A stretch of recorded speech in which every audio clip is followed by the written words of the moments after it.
Bienvenidos amigos de la Esfera Dorada a otro podcast más y el día de hoy, tenemos a otro invitado con nosotros, tenemos a Luis Escalante. Hola, muchas gracias por el espacio, por la invitación. Para los que no sepan, Luis Escalante es actor, director y también es gestor cultural y ya nos estará contando un poco de todas estas labores que ha hecho en el teatro, pero antes de comenzar, los invito a que se suscriban al canal y que también, pues si nos están escuchando en alguno de los medios como Spotify, Apple Podcast, Google Podcast, Amazon Music o donde vean que está el podcast de la Esfera Dorada, ahí pues también los invitamos a que nos sigan. Y pues vamos a comenzar con este podcast y haciendo la pregunta ahora sí que casi siempre obligada, que nos cuentes un poco sobre tu trabajo en el teatro, cómo llegaste al teatro, de qué manera fue que pues dijiste, me gusta el teatro y quiero hacer esto. Pues fíjate que fue una decisión difícil el poder dedicarme a esto porque antes de estudiar teatro decidí estudiar una carrera por esta cuestión de que pues, todos hemos pasado por eso de que los papás dicen, oye, estudia algo que realmente te vaya a ayudar en la vida, etcétera, etcétera. Y dije, voy a estudiar licenciatura en comunicación. Hice la licenciatura aquí en la Universidad Autónoma de Nuevo León. Y después estaba indeciso en si continuar con algo, por ejemplo, que también me gusta mucho el tema de la economía, de agronomía, psicología y teatro. Entonces, esas eran como las opciones que estaba ahí barajando. Al final me fui a la Ciudad de México a ver algunas escuelas. Fui al CUT, fui al ENAT, a Casa Azul, fui a varias escuelas como para conocerlas, porque yo todavía estaba viviendo aquí. Y tengo que agradecerle mucho a mi mamá porque me acompañó en el viaje, me ayudó mucho. Entonces, fuimos y dimos un viaje para allá. Y al final me decidí por una de estas escuelas, Casa Azul. Entonces, yo ya estaba trabajando algunas cosas acá, no de teatro, sino en una empresa. Y junté un poquito de dinero, lo ahorré y renuncié y me fui para allá. Así fue como totalmente, pues al final me decidí de meterme ahora sí ya de manera formal a estudiar. Bueno, en ahora sí que camino, ¿qué es lo que tú pensabas hacer? O sea, ¿tú querías ser actor o querías ser director? ¿Cuál era como el perfil que tú buscabas? Sí, siempre quise ser actor. O sea, siempre en mi mente era, quiero estar en un escenario, esta como necesidad de estar ahí enfrente de la gente. Y cosa extraña porque en los últimos años me he alejado mucho de la actuación. O sea, y tan es así que de pronto ya hasta siento un poco de, pues no sé si la palabra es temor, pero sí a la hora de pensar en estar en un escenario ya es otra vez como, no sé si quiero estar, ¿no? Como que ese miedo que tenía al principio de estar en los escenarios, pero en aquella época era como mucho más fuerte el llamado para estar ahí en el escenario. Entonces siempre quise ser actor, siempre quise ser actor.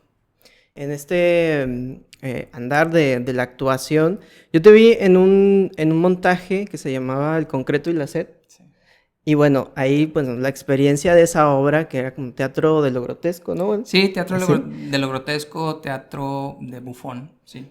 Ahí yo vi, a mí me encantó el trabajo que hicieron Gracias. en aquella ocasión. Entonces, mi pregunta es, si tú buscabas algún tipo de teatro en específico o buscas otro tipo digamos, teatro más convencional, más, pues, sí, de obras más lineales, o Sí. buscas esto como lo que te comento del concreto y la sed que vi, ¿no? Que tiene como tintes de lo absurdo, que tiene también una onda política totalmente ahí cuestionando, Sí. expresando contra pues la sociedad y cosas que suceden. ¿Cuál era o cuál es todavía, ¿no? Como tu perfil que buscas? Fíjate que es bien interesante porque yo me decidí entrar a la escuela de Casa Azul porque en ese momento vi que el perfil de egresados era como, a mi parecer, el más completo. Uh-huh. Se trabajaba toda la parte actoral, teatral, digamos la técnica del teatro, pero también se trabajaban algunas técnicas de televisión, de cine, etcétera. Pero sí se enfocaban mucho en el trabajo corporal de los actores, en el entrenamiento corporal de los actores. Y desde mi perspectiva esa parte es esencial para que el actor tenga como como pleno control en escena, ¿no? Si tú no conoces tu cuerpo, si tú no entrenas tu cuerpo desde la punta del dedo, del pie hasta el último cabello, pues vas a tener un rango muy reducido. Ese es mi punto de vista. Y toco esto porque siempre he estado muy interesado en ese tipo de teatro, un teatro mucho más corporal, donde el cuerpo está presente en todas sus expresiones. Y efectivamente yo estudié en la Ciudad de México del 2003 al 2005. Yo cuando me fui para allá, bueno, te hacían una audición, un examen, etcétera. Y el día que dan resultados, pues yo llego con todos y me doy cuenta que estoy en la lista de aceptados. Y me dicen, oye, pero quedaste en no sé qué grupo. Y le digo, sí, finalmente quedé y no sé qué. Me dicen, no, es que te nivelaron en el segundo nivel. Casa Azul, la carrera de 3 años. Entonces yo llego y me nivelan en un segundo año. O sea, hice solamente el segundo y el tercer año. Jamás en mi vida había estudiado actuación, jamás había hecho una obra de teatro en Monterrey. Y pues bueno, me nivelaron en segundo año y hice la carrera solo en 2 años. Pero cuando regreso ya a Monterrey, yo me vine para acá porque en el Fórum de las Culturas, en este evento que se hizo en 2007, hice por ahí una audición para el proceso de Teatro de los Sentidos, una compañía española. Y me hablan y me dicen que me quedé en el trabajo, me regreso a Monterrey, primero hago Teatro de los Sentidos y posterior a eso viene lo de El Concreto y la Sed. Entonces para mí El Concreto y la Sed fue un proceso increíble que además me permitió seguir entrenándome físicamente. Digo, ahorita ya hace mucho que no entreno, ¿verdad? Pero en esa época sí estaba muy entrenado y fue un proceso muy padre porque además, como dices tú, tenía mucho la parte de la crítica política, de la crítica social. Los bufones se ríen mucho de ellos mismos y al hacerlo se ríen del ser humano en sí, ¿no? Se ríen de la sociedad, se ríen de la política, etc. Entonces estaba muy padre ese montaje. Y bueno, ahora que mencionas de esto de las escuelas y el perfil que buscabas, lo que había de la oferta local no te llamó ninguna la atención. Pues yo creo que ese fue el proceso que me llamó mucho la atención. Cuando me invitan, dije que sí de inmediato. Yo, como apenas había regresado a Monterrey y antes de irme a la Ciudad de México, yo no había hecho teatro, entonces no conocía a la gente de aquí. O sea, a pesar de que yo soy de aquí de Monterrey, cuando regreso, la verdad es que no conocía a nadie. A Thierry, que fue el director de este montaje del Concreto y la Sed, lo conocí por el Fórum de las Culturas. Entonces, prácticamente la conexión con él fue lo que hizo que pudiera trabajar en ese montaje. Posterior a eso, sí empiezan a haber proyectos ya con gente de aquí, pero me consumió mucho el tema del Teatro de los Sentidos. O sea, me atrapó tanto que decidí, digamos, enfocarme mucho en esa investigación. Entonces, por esa misma razón, pasan 2-3 años que yo me enfoco en el Teatro de los Sentidos y casi no hago teatro pues convencional, digamos, en Monterrey. Entonces, pues, por eso que no tengo tanta conexión con la gente de Monterrey en esos años. Ya posteriormente, pues sí. Ajá, sí, claro. Y bueno, después de ahí, ¿qué fue lo que siguió? Después del Concreto y la Sed, ¿hacia dónde fue el camino? Iba paralelo con este proceso de Teatro de los Sentidos. Yo me voy a España. Me voy a España con la gente de Teatro de los Sentidos. Aquí en Monterrey estuve los 3 meses del Fórum en una obra que se llamó El Eco de la Sombra. Una de las 2 obras que Teatro de los Sentidos trajo a Monterrey. Y estuve los 3 meses. Me voy a España con ellos a tratar de como profundizar en el lenguaje de ellos y hacer algunas cositas por allá también en España. Y luego posteriormente me invitan a irme a Estados Unidos a unas temporadas también con ellos. Y el proceso con ellos pues iba muy bien. A mí me gusta mucho. De hecho es una investigación que sigo trabajando. De hecho ahorita te platico, este año estamos planeando realizar un taller sobre esto. Estamos pensando traer a alguien de Teatro de los Sentidos, pero bueno, no está confirmado, entonces ahorita les platico.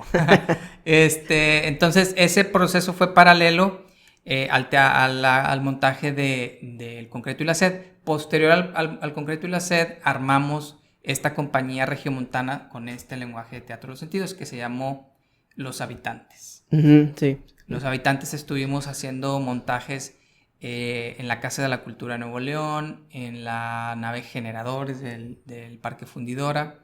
Y fue una época muy padre porque estábamos también descubriendo como estas otras formas de hacer teatro, donde la plástica, por ejemplo, es un tema muy importante. En uno de los montajes metimos como, no me acuerdo, 6 u 8 toneladas de arena ahí en la nave Generadores.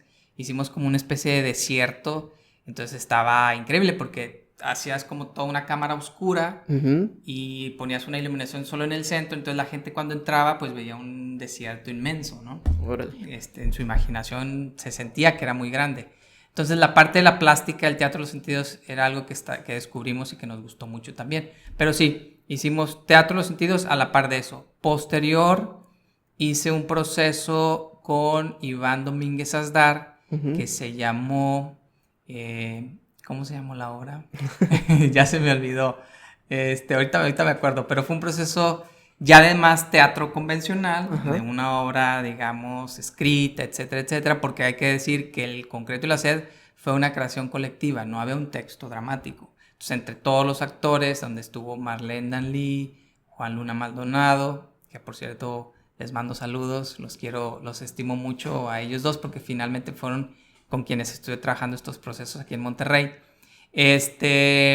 Y posteriormente Iván Domínguez Asdar, que también estuvo en la Ciudad de México estudiando en Casa Azul, allá lo conozco, se viene a radicar a Monterrey y me invita a trabajar en Nacido de un Muslo de Edgar Chías. Ah, sí, claro, recuerdo de esa obra. Y bueno, pues lo que me cuentas de estos procesos que has llevado, pues sí, efectivamente, pues no buscan más como una cuestión social, ¿no? Lo que veo en estos trabajos que mencionas al principio. Sí. Porque, pues, el teatro de los sentidos también, pues, si nos puedes hablar un poco cómo es el desarrollo de estos montajes, pero a lo que yo tengo entendido, pues, es como generar en el espectador sensaciones, ¿no? Sí. Para que ellos mismos experimenten a través de su imaginación, pues, todos estos estímulos que la obra les va llevando. Digo, que no sé cómo se lleve, o sea, si ya hay como una línea argumentativa o como pues de aquí pasan aquí o acá, para que también como los vayan guiando. Si nos puedes comentar un poco de eso. Sí, el teatro de los sentidos, tocaste una palabra importantísima que es la imaginación. En el teatro de los sentidos no hay actores, sino hay habitantes, y no hay públicos, sino hay viajeros. Entonces, tanto para habitantes como para viajeros, se debe de crear, valga la redundancia, un viaje de las dos partes.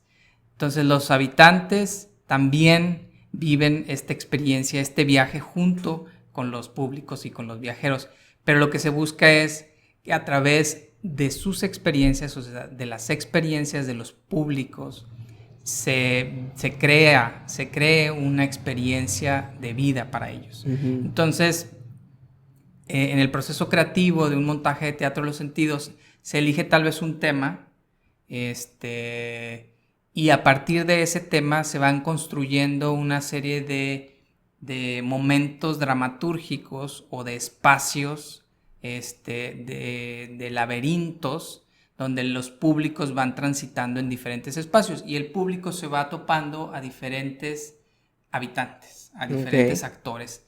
Y cada uno de estos espacios va, digamos, pues aportando algo a esa experiencia de las personas, de los públicos.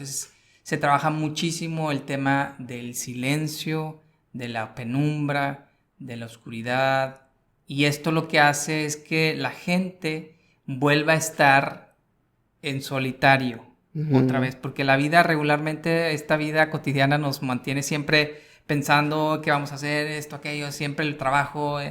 Entonces, como que es un momento para que la gente se detenga y se vea y se escuche de nuevo en solitario.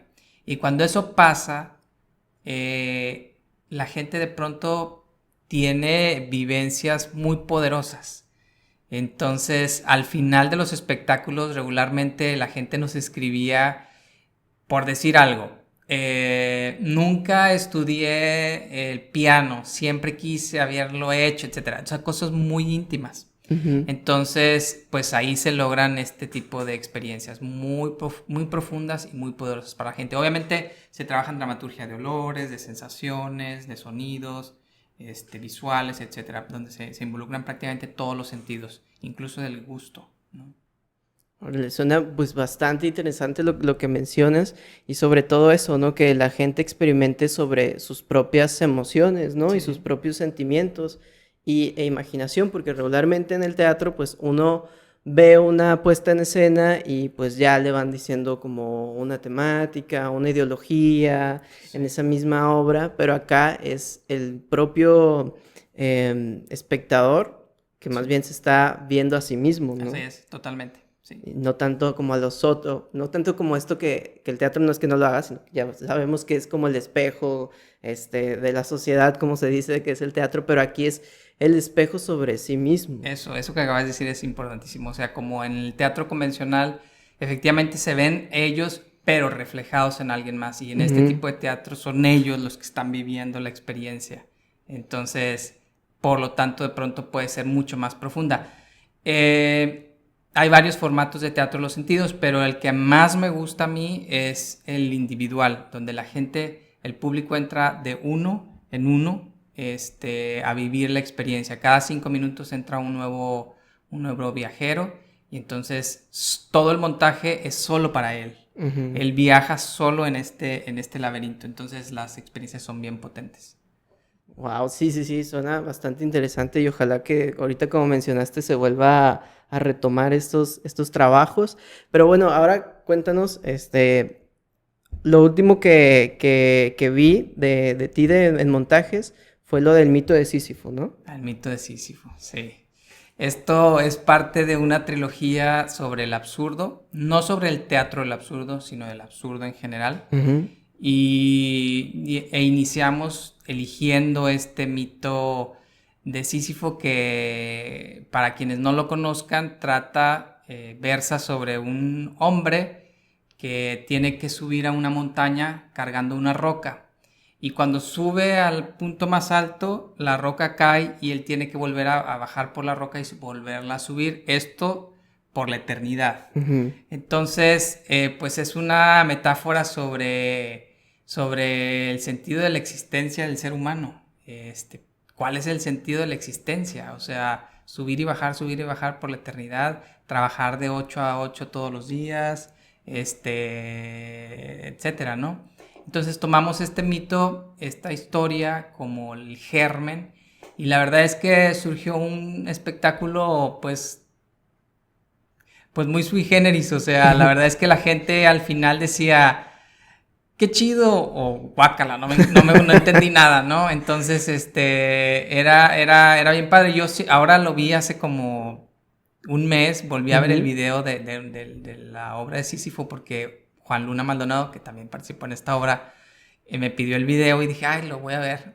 Y pues yo me atacaba de risa. O sea, yo quedé muy contento con ese montaje. No sé si a la gente le encantó igual que a mí, pero creo que la base del teatro es tratar de encontrar respuestas. Para mí es tratar de encontrar respuestas a las preguntas que uno tiene como creador.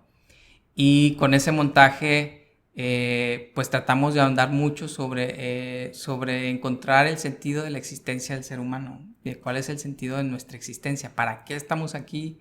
¿Por qué estamos aquí? Pues una de las preguntas filosóficas pues más antiguas del hombre.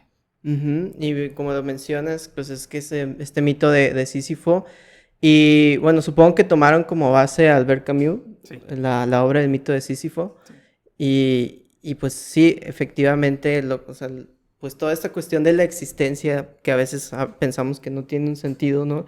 Y que realmente nos tienen así como en esa, ahora sí que roca que todos los días vamos con nuestros empleos, ¿no? Que que nos tenemos que levantar temprano y que tenemos que ir a laborar y luego aparte en ciertos trabajos pues hay mucha opresión y luego volver al otro día y a veces es más por obligación que por gusto, ¿no? Porque tienes que mantener una familia o tienes que cumplir ciertas expectativas, ¿no? Sí. Se me hace muy interesante el trabajo de esa obra, también me tocó ir a verla y bueno, creo que tienes pensado volverla a hacer la segunda parte, ¿no? Mencionaste que es una trilogía. Sí, ahorita estamos en el proceso, pero fíjate, después de no sé cuántos años ya, o sea, eso fue en 2015-16, o sea, ya pasaron 5, 6, 7 años. Ujú, Y estamos en el proceso de hacer la segunda parte. Y la segunda parte estará más enfocada a un concepto que se llama saudade. Es una palabra en portugués que podríamos decir que se parece a la palabra de melancolía, ujú. pero no es expresamente la palabra de melancolía. Es un término muy particular, este, y que a mí me parece que es como una parte muy importante a lo largo de mi vida. Siempre he sido un hombre muy melancólico. Y entonces para mí trabajar este proceso encontrando esta palabra es como muy significativo. No traigo ahorita, después se las paso y a ver si ponemos ahí en el súper una frase que es como la frase con la que estoy trabajando este germen Ujú, del saudade. Pero la premisa básicamente es, si la vida es hostil, porque el hombre nace y la vida casi siempre son problemas a solucionar, son como una serie de problemas, entonces si la vida es eso, tal vez el único lugar cálido, tranquilo, sereno, es lo previo al nacimiento y lo posterior a la muerte. Entonces, por ahí más o menos es la premisa de lo que estamos trabajando con esta segunda parte de la trilogía. Si voy más lento, vamos más lento. Aquí, esperamos que este año le podamos meter un poquito de acelerador para ver si podemos estrenar antes de que termine este año. Por cierto, en la parte dramatúrgica me está ayudando Dante Vargas, a quien le agradezco mucho porque yo no me meto tanto en la parte de escribir. No me considero bueno para eso, pero apenas estamos en el proceso también de gestionar todo el proyecto. Estamos en esa parte, en la búsqueda de los recursos, etcétera, etcétera, cosa que, como tú sabes, como ustedes saben, siempre es complejo. sí, es muy, muy complejo. Ya sabemos que hacer teatro requiere ahora sí que de esfuerzos casi sobrehumanos. Y, y bueno, que no deberían de ser si, ya sabemos, ciertas cosas fueran más, los proyectos fueran más autosustentables a veces, ¿no? Y, Claro, y que hubiera más sí. espacios. Y bueno, todas esas problemáticas que sabemos que existen, y no nada más aquí, en muchas partes de México. Y ahora que mencionas esto de gestionar un poco, hablemos un tanto de tu labor de como gestor cultural y que nos cuentes cómo, pues cómo llegaste a esta área y pues cuál ha sido tu experiencia a partir de este otro lado del teatro, ¿no? Porque digamos que hacer teatro, muchos nos podemos imaginar cosas o podemos también decir cosas a favor y en contra de la cuestión burocrática, Mm, que luego se desconoce pues cómo se manejan las cosas y los tiempos y los recursos. Lo digo porque a mí también me tocó alguna vez trabajar en cultura en municipio en Acapulco y me di cuenta de otras cosas, ¿no? De cómo son bajar recursos, que los pagos a veces no llegan y que se entienden que por qué, ¿no? Esto, pero a veces hay tiempos que uno no tiene o sea, uno no tiene ahora sí que el poder de decir, ah, sí, nada más sí, saquen claro, el recurso y ya se los voy a dar. Hay tiempos, hay sí. cosas que hay que cumplir, entonces, pues si puedes contarnos aquí cómo fue este proceso. Pues fíjate que yo pues me descubro como gestor en un área que no tiene nada que ver como teatro, digamos que nada que ver con el teatro. Estoy por ahí de 2011-12, hice un viaje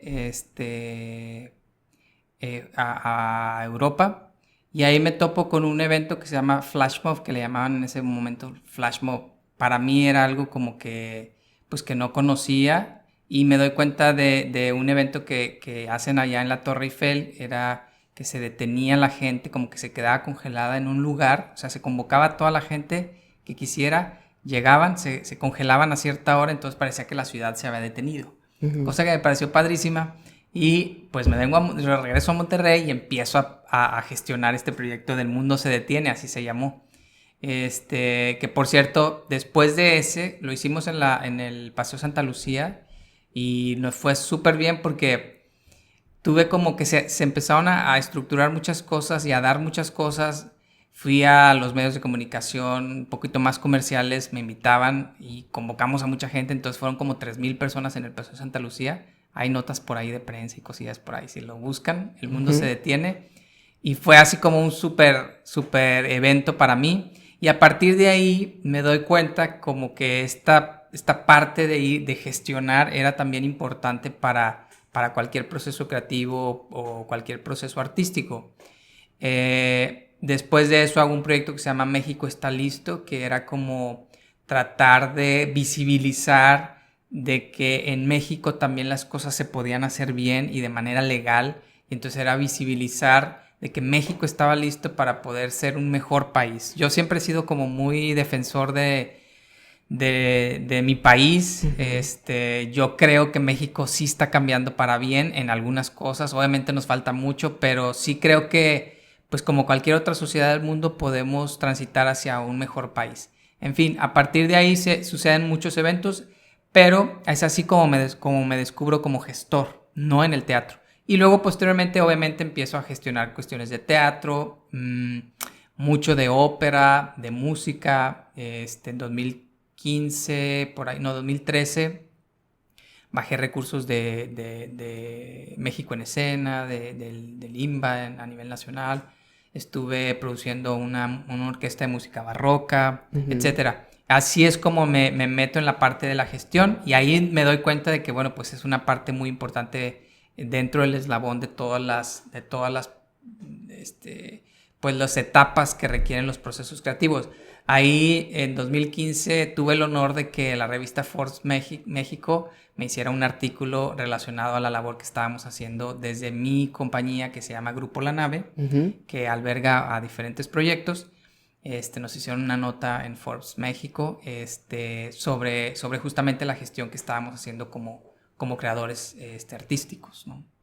Y bueno, fue difícil al principio esta etapa de la gestión cultural porque, bueno, al parecer no hay tantos gestores, o eso es lo que aparentemente se ve o se piensa, pero ahora sí, pues no sé si desde lo que tú viste es que sí hay, pero falta también como más involucrarse en eso, o si fue algo complicado al principio. Es que yo creo que todo el mundo quiere estar como en la parte o sea, con la pregunta que iniciamos es si yo quería ser actor y como que yo sí quería estar solamente en esa área y todo el mundo quiere estar en la parte de las tablas, ¿no? O enfrente de la cámara. Hay menos gente que quiere estar detrás y casi, pues digamos, poca gente sabe que es muy necesario la labor de otras áreas y de la profesionalización, digamos, por ejemplo, pues la parte de la producción, de la gestión, de la administración económica o financiera de un proyecto o de una compañía. Entonces, todas estas áreas que están detrás, muchas de las veces, pues no es como muy llamativo para los artistas y para los creadores. Yo siempre he creído que el artista debe dedicarse a la creación y debe de apoyarse en alguien profesional que le ayude en todas estas otras áreas que están detrás. Regularmente vemos que los artistas están dirigiendo, actuando, haciendo los flyers, distribuyéndolos, o sea, cobrando en taquilla, haciendo todo. Entonces creo que desde esa perspectiva y en los últimos años he trabajado mucho este término de la economía creativa.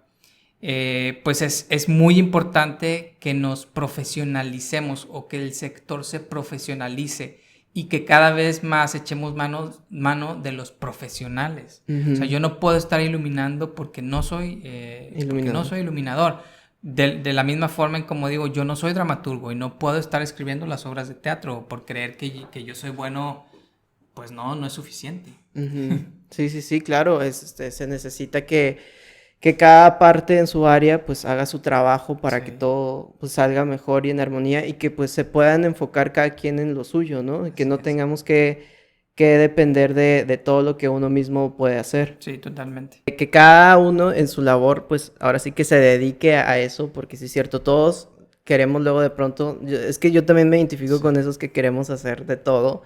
Pero no es porque, a veces es porque nos gusta también, ¿no? Hay Sí, áreas que nos gustan más que otras, o aprender un poco de todo, pero sí estoy completamente a favor de que lo mejor es que haya alguien que, o sea, un escenógrafo que se dedique a sí. eso, un iluminador, un productor, un gestor, los actores a lo suyo, el dramaturgo, porque eso hace más completo el trabajo, ¿no? Y aparte son diferentes mentes creativas que Claro. pueden aportar más a una puesta en escena que solo dos o tres que hacen luego todo, ¿no? Que no puede, no quiere decir que no se pueda Sí, hacer, ¿no? O claro, sea, se puede, se pueden hacer perfecto. cosas muy, muy buenas, Sí, pero a veces, pues también es bueno apelar porque haya estas áreas y que a la vez sean, como mencionaste ahorita la palabra, se profesionalice, porque eso es lo que también genera esto, que cada quien sea profesional en lo que está haciendo, ¿no? En su área. sí, porque luego también de pronto es como que, a ver, yo invito a mi amigo y él se encarga de actuar, pero también me ayuda con la iluminación y también se encarga no sé qué. Entonces como que los proyectos terminan siendo como entre cuates y no Mm, terminan por tener un compromiso formal, profesional de un montaje. No sé si me ujú. explico. Entonces, pues ahí se quedan entre como que, pues sí, pero la responsabilidad pues tampoco es grande, ni tampoco es un gran compromiso, etcétera. Y eso, pues ahí cuidado. Sí, sí, sí, hay que ahí tener un poco de cuidado. Y bueno, háblanos un poco de lo que estás haciendo sobre la economía creativa. Bueno, mira, sí, por ahí de 2015, 16, cuando me meto un poco más al servicio público, empezamos a empujar mucho el tema, el término de economía creativa. Es algo que no es nuevo, pero que en Nuevo León todavía no se mencionaba como tal. El término de economía creativa abarca cualquier actividad que tenga como base a la creatividad, valga la redundancia, a la Ujú, creatividad, pero que el resultado de sus acciones o de su trabajo sea susceptible de derechos de propiedad intelectual. Entonces ahí encuentras toda la parte de las artes, de las bellas artes, pero también sectores muy amplios, más relacionados a la creatividad, como arquitectura, turismo cultural, una gran infinidad de cosas que están incluidas en este término. Entonces lo que habla es, bueno, es un sector que es muy importante y muy relevante desde el punto de vista económico para cualquier sociedad. A ujú. nivel nacional en México, la cultura aporta alrededor del 2.8% más o menos al PIB nacional, que hay que decir que ha ido bajando este porcentaje a lo largo de los años. Hace 5 o 6 años estaba en 3.5 por ahí, ha ido bajando. Por supuesto la pandemia afectó muchísimo, pero pues es un sector muy estratégico Ujú. desde el punto de vista económico, ¿verdad? Claro está que desde el punto de vista social, pues muchísimo más. Yo siempre he dicho, y siempre que hablo de este tema, menciono que el valor del arte y de la cultura no radica en lo económico, por supuesto, y en eso estamos todos de acuerdo. Radica en otra parte como la parte social, de identidad, etcétera, ¿no? Pero los que nos dedicamos a esto también necesitamos pagar recibos, la renta, etcétera. Y quienes nos dedicamos a esto de manera profesional, pues tenemos también que gozar de ciertos beneficios, como un médico, como un ingeniero, como Ujú. cualquier otra profesión, digamos. Entonces, de eso trata la economía creativa. No se trata, como algunos dicen o quieren creer, que es como, ay, vas a prostituir tu lenguaje artístico, tu no sé qué. No, no se trata de eso. El artista debe ser libre para crear lo que él quiera, pero también es importante pensar en que una estructura administrativa esté detrás y que lo pueda sustentar para que el proyecto sea más viable a mediano y largo plazo, ¿no?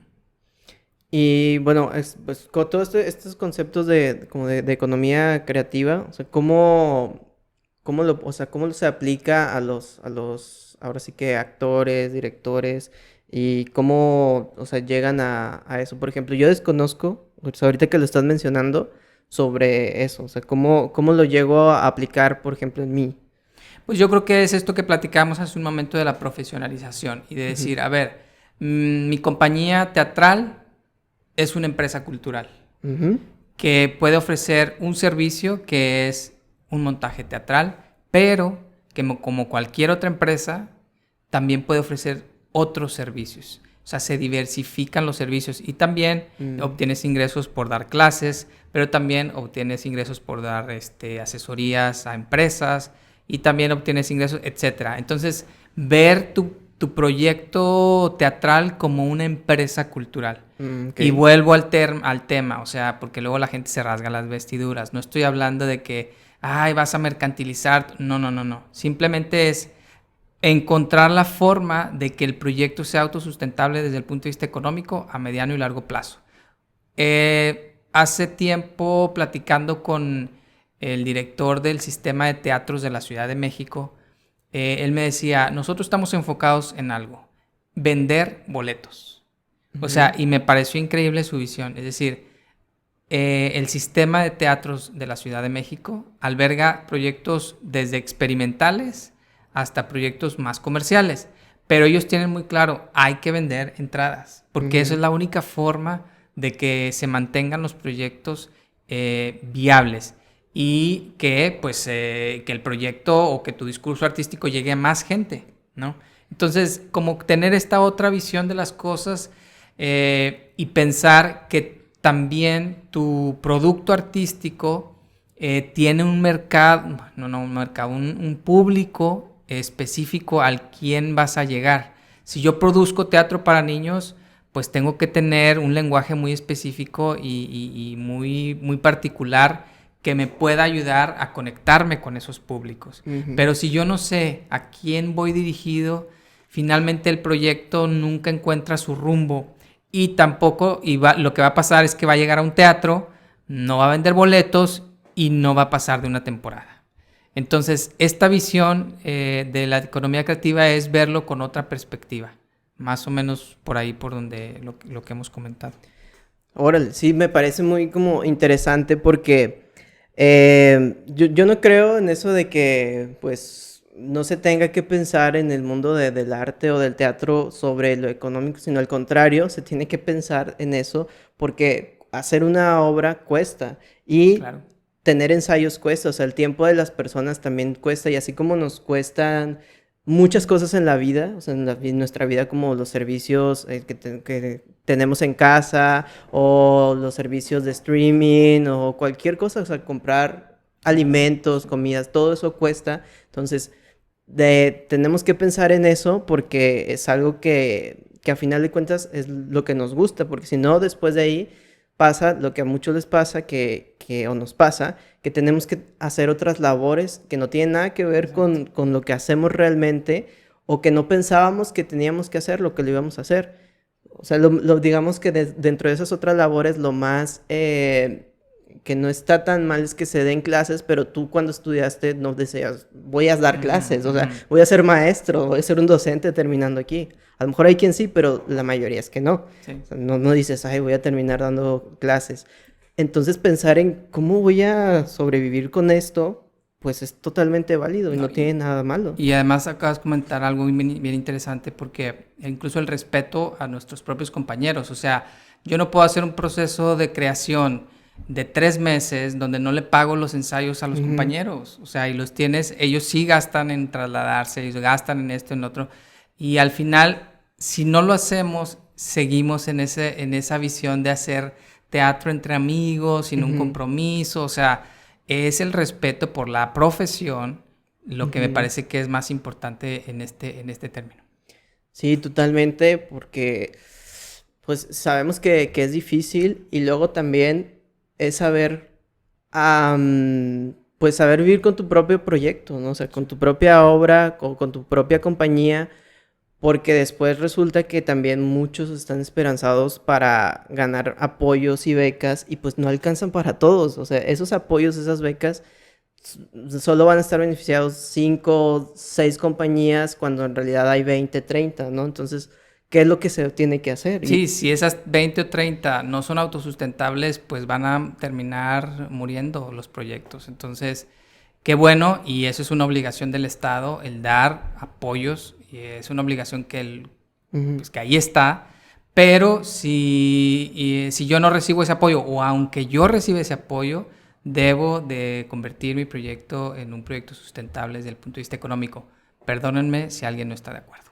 Es que luego la gente... No, yo creo que, o sea, bueno, en lo personal yo sí estoy de acuerdo porque también, por ejemplo, cuando ganan apoyos para producción, las obras, pues solo dan las funciones que les designaron y después ya no pasa nada. O sea, se muere el proyecto. ya no siguen, ya no continúan. Hay pocas que continúan. En este caso, por ejemplo, puedo mencionar las obras que hace Víctor Martínez, Roberto Cázares, que ya estuvo con nosotros. Aquí les dejamos un enlace del podcast que estuvimos con él.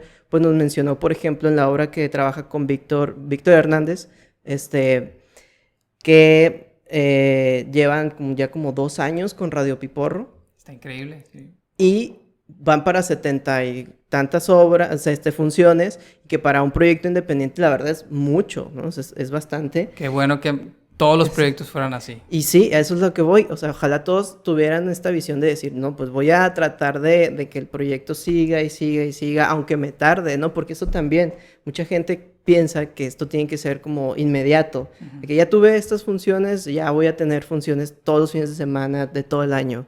Y a veces no, a veces son meses, porque también, pues muchas problemáticas que hay es la falta de espacios, o es la falta de apoyos en este caso, o no saber cómo buscar otros recursos, o sea, por dónde también... Con quién apoyarte para que te ayude justamente, por ejemplo, a vender, a gestionar, etcétera. Sí, por eso lo que mencionas, eso de economía creativa es muy, muy interesante y ojalá que pues muchos lo podamos aplicar y sea algo que ya sea como continuo y que pues también haya también más pues red de apoyos entre la gente que ya lo ha podido realizar y que pues cuente su experiencia y cómo pues uno se pueden apoyar a otros, porque también es eso. Si luego uno se guardan ahí sus fórmulas, sus formas, pues nada van a hacer, pues nosotros sí lo hacemos, pero ustedes a ver cómo le hacen, ¿no? Creo que también ahí tendría que ser un poco, pues, apoyarse unos a los otros. Claro. Porque al final de cuentas eso nos ayuda a que el teatro siga, florezca y digan, miren, hay más ofertas, hay esto, hay el otro. Y alguien por ahí diga, pues yo quiero montar un teatro porque estoy viendo que hay mucha oferta, mucha demanda. Claro, exactamente. Tanto que nos hace falta espacios independientes, que hay ejemplos muy loables en la ciudad, pero creo que la pandemia nos ha puesto el terreno fértil para que las cosas empiecen a cambiar. Pero vamos a ver, el tiempo nos lo dirá. Sí, ojalá y todo cambie para bien. Y pues bueno, pues no me queda más que agradecerte por por acompañarnos en este podcast. Ahí se me trabó un poco la lengua. Al contrario, muchas gracias por el espacio y la verdad es que los felicito porque es un gran proyecto. De hecho, es un proyecto que sirve mucho para el teatro regiomontano. Entonces, felicidades por esta labor. Muchas gracias y felicidades a ti por todos estos proyectos que has hecho y por los que vienen y ojalá pues ahí luego nos puedas invitar y contar más sobre ellos para poder estar ahí presentes en tus próximos montajes también. Por supuesto, ya los estaremos invitando para el estreno de Saudade. Muy bien, perfecto. No me queda más que despedir este podcast recordándoles que así como aquí nos pueden ver en YouTube, pueden ver los otros podcasts que hemos hecho, pero también estamos en Spotify, Apple Podcasts, Google Podcasts y Amazon Music. Ahí nos buscan como La Esfera Dorada y también en todas nuestras redes sociales como La Esfera Dorada. Abajo les dejamos los enlaces Y por mi parte es todo. Yo soy Daniel Gutiérrez. Muchas gracias, Luis. Gracias. Nos vemos. Hasta la próxima.